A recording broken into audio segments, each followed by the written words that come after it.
At the beginning of the 20th century, the United States experienced a significant surge in immigration. Between 1890 and 1920, millions of people fled their home countries due to wars, religious persecution, and economic difficulties.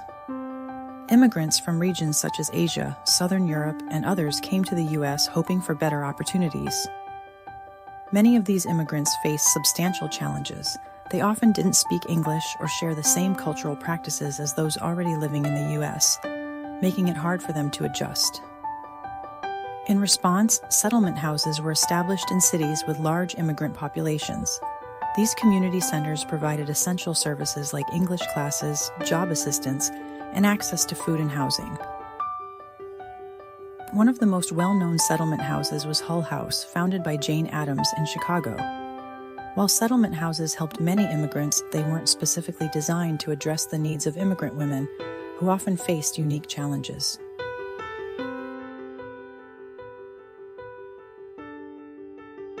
That's where Edith Bremer, a passionate social worker, saw a gap and took action.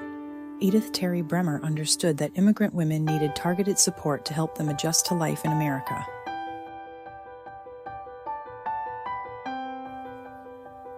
After studying social work at the University of Chicago, Bremer dedicated herself to helping these women.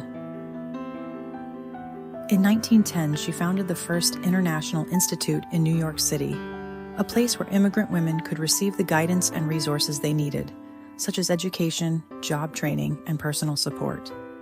Bremer quickly realized that in order to expand her mission across the country, she needed a powerful partner.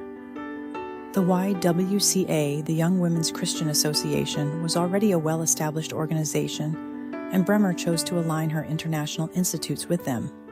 The YWCA provided the funding and support necessary to help the institutes grow.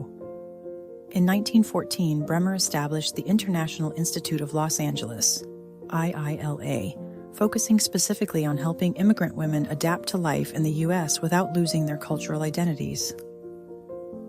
Bremer didn't believe in forcing immigrants to completely assimilate. Instead, IILA's mission was to help these women succeed while maintaining pride in their heritage. By the 1920s, over 50 international institutes were in operation across the country. These institutes provided English lessons, job placement services, and recreational activities, all with an emphasis on preserving cultural traditions. The International Institute of Los Angeles quickly became a key organization in supporting immigrant women and their families.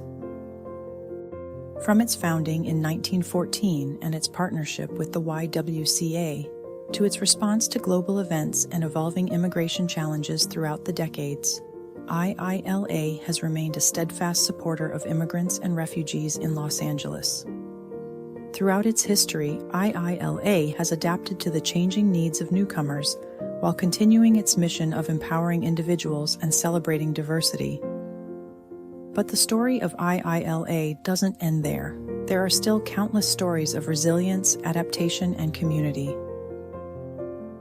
Today, IILA continues its important work, helping the next generation of immigrants and refugees build new lives in Los Angeles.